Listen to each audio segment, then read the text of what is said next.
Bismillahirrahmanirrahim. Assalamualaikum warahmatullahi wabarakatuh. Perkenalkan, nama saya Fadlan Abelawana. Saya dari Universitas Mutu Bangsa Karawang, Fakultas Pertanian, Program Studi Agroteknologi. Di video kali ini saya akan menjelaskan tentang sintesis protein pada materi genetika tumbuhan. Pada video kali ini saya akan membahas 4 aspek. Yang pertama adalah pengertian protein, yang kedua adalah DNA, yang ketiga ada proses sintesis protein, yang keempat adalah manfaat protein. Pertama adalah pengertian protein. Menurut John Jacob Berzelius, protein adalah senyawa organik kompleks berbobot yang molekul tinggi yang merupakan polimer dari monomer asam amino yang dihubungkan satu sama lain dengan ikatan peptida. Secara umum, pengertian protein adalah zat pembangun yang penting dalam siklus kehidupan manusia sebagai zat pembangun tubuh untuk mengganti dan memelihara sel tubuh yang rusak, reproduksi, mencerna makanan, dan kelangsungan proses normal tubuh. Nah, banyak sekali nih sumber-sumber protein yang terdapat di dalam makanan.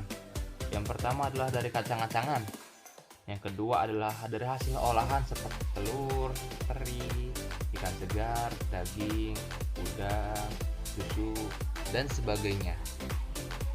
Nah, yang kedua adalah DNA. DNA adalah substansi gen, yaitu unit pewarta sifat yang membawa informasi dari induk pada keturunannya. Nah, struktur molekul DNA tersusun atas dua rantai panjang yang tersusun menjadi rantai ganda atau yang sering dikenal adalah double helix. Masing-masing rantai memiliki 4 macam nukleotida: adenin, timin, sitosinin, dan guanin. Nah, dari 4 macam nukleotida ini terdapat pasang-pasangan antara nukleotida. Yang pertama adalah adenin timin, yang kedua adalah sitosinin dan guanin. Adapun peran DNA yang membawa informasi genetik, karena informasi yang ada di dalam DNA dapat dibaca dan digunakan untuk menyusun protein yang dibutuhkan sel. Adapun penyusun DNA ada 3, yaitu gula pentose yang disebut deoksiribosa, yang kedua adalah basa nitrogen, yang ketiga adalah gugus fosfat. Ketiga adalah sintesis protein. Apa itu sintesis protein? Sintesis protein merupakan proses untuk mengubah asam amino yang terdapat dalam linear menjadi protein dalam tubuh. Nah, di sini sangat berpengaruh nih peran DNA dan RNA yang menjadi sangat penting karena memiliki keterlibatan dalam proses sintesis protein, yang dimana molekul DNA adalah sumber pengkodean asam nukleat untuk menjadi asam amino yang menyusun protein tidak terlibat secara langsung dalam prosesnya. Sementara molekul RNA adalah hasil transkripsi dari molekul DNA pada suatu sel. Molekul RNA inilah yang kemudian ditranslasikan menjadi asam amino sebagai penyusun protein. Nah, dalam sintesa protein ini atau sintesis protein ini, yang paling berpengaruh atau yang sangat ada prosesnya adalah RNA-nya, karena RNA ini memiliki keterlibatan langsung dalam prosesnya. Ada aspek penting dalam proses protein. Yang pertama adalah lokasi berlangsung sintesis protein pada sel. Yang kedua adalah mekanisme perpindahan informasi atau transformasi dari DNA ke tempat terjadinya sintesis protein. Yang ketiga adalah mekanisme asam amino penyusun protein pada suatu sel berpindah membentuk protein-protein yang spesifik. Nah, di mana sih lokasi berlangsungnya sintesis protein? Proses sintesis protein ini berlangsung di dalam ribosom, salah satu organel yang berukuran kecil dan padat dalam sel, termasuk nukleus, dengan menghasilkan protein yang non-spesifik atau sesuai dengan mRNA yang ditranslasi. Ribosom sendiri itu terdiri dari ribosom tersendiri itu berdiameter 20 nanometer serta terdiri dari 65% DNA dan 35% RNA. Ada 3 proses sintesis protein, 3 tahap. Pertama adalah transkripsi, yang dimana adalah membutuhkan RNA dari salah satu pita cetakan DNA. Yang kedua ada translasi, proses mRNA yang diterjemahkan dalam urutan asam amino dan rantai polipeptida. Yang terakhir ada pelipatan protein yang dimana agar rantai polipeptida bekerja secara fungsional maka dilakukan modifikasi pasca translasi dan pelipatan protein.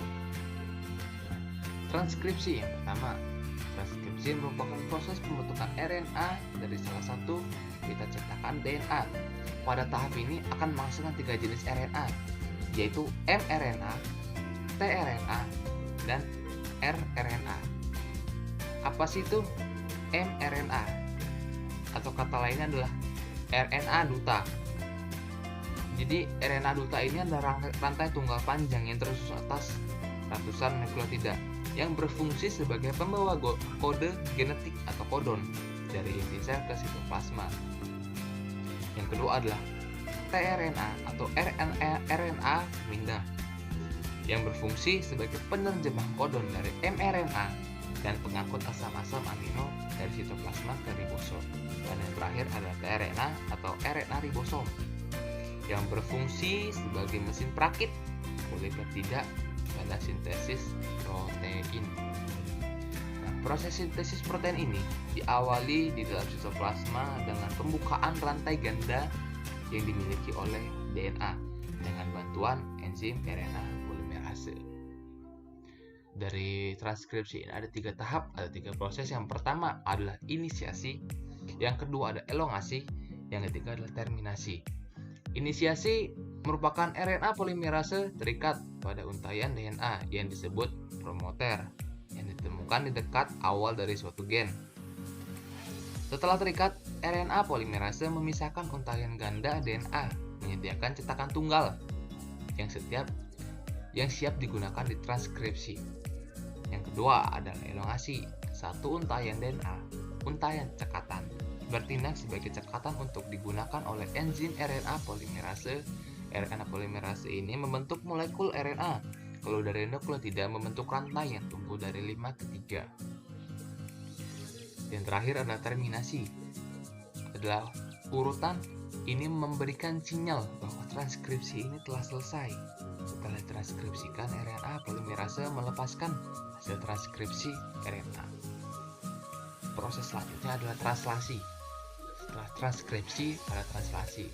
Translasi ini merupakan proses urutan nukleotida dalam mRNA yang diterjemahkan dalam urutan asam amino dari rantai polipeptida.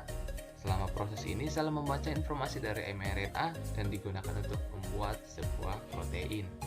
Nah, di translasi ini juga memiliki 3 tahapan atau 3 proses. Pertama adalah inisiasi, yang dimana ribosom merakit sekitar mRNA untuk dibaca, dan tRNA pertama yang membawa asam amino metionin. Yang kedua ada elongasi atau memperpanjang rantai, tahap di mana rantai asam amino ini diperpanjang. mRNA dibaca 1 kodon sekali dan asam amino yang sesuai dengan kodon ditambah ke rantai protein. Kodon ini adalah kode genetik. Yang terakhir adalah terminasi. Terminasi adalah tahap di mana rantai polipeptida dilepaskan. Proses ini dimulai ketika stop kodon UAG, UAA, dan UGA memasuki ribosom, membentuk rantai polipeptida terpisah dan tRNA dan lepas keluar dari ribosom. Yang terakhir ada pelipatan protein. Rantai polipeptida yang baru disintesis itu belum seutuhnya berfungsi karena harus mengalami modifikasi struktur tertentu seperti penambahan karbohidrat, lipid, kelompok prostetik, dan lain-lain. Nah, supaya menjadi berfungsi atau fungsional dilakukan dengan modifikasi pasca translasi dan pelipatan protein. Ada rangkaian, di sini ada gambar rangkaian pelipatan protein ada 4. Yang pertama adalah rantai. Setelah menjadi rantai itu menjadi struktur. Struktur berubah menjadi struktur tersier. Yang terakhir adalah struktur kuarter. Nah, di sini terakhir adalah manfaat protein. Secara umum manfaat protein itu ada 4. Yang pertama sebagai sumber energi. Karena protein merupakan salah satu sumber energi yang penting bagi tubuh selain lemak dan karbohidrat. Jadi sumber energi protein itu terdapat di dalam telur, ikan teri, ikan segar, daging, dan lain-lain. Yang dimana makanan tersebut dapat membentuk jaringan dalam masa pertumbuhan dan perkembangan tubuh. memelihara jaringan tubuh, memiliki serta mengganti jaringan rusak atau yang mati. Yang kedua adalah membangun dan memperbaiki jaringan tubuh. Protein adalah dapat disebut sebagai batu bara yang berperan besar dalam menyusun hampir semua bagian tubuh manusia. Karena dapat memelihara jaringan tubuh, memperbaiki serta mengganti jaringan yang rusak atau mati.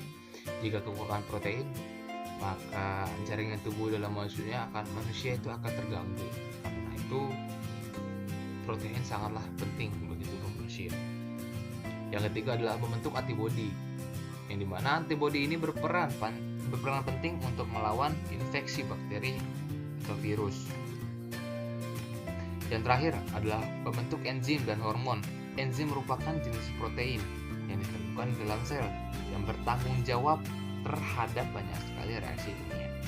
Jadi menyediakan asam amino yang diperlukan untuk membentuk enzim pencernaan dan metabolisme sebagai antibodi yang diperlukan. Ya, mungkin seperti itu presentasi dari saya. Kurang lebihnya mohon maaf. Wabillahi taufiq wal hidayah. Assalamualaikum warahmatullahi wabarakatuh.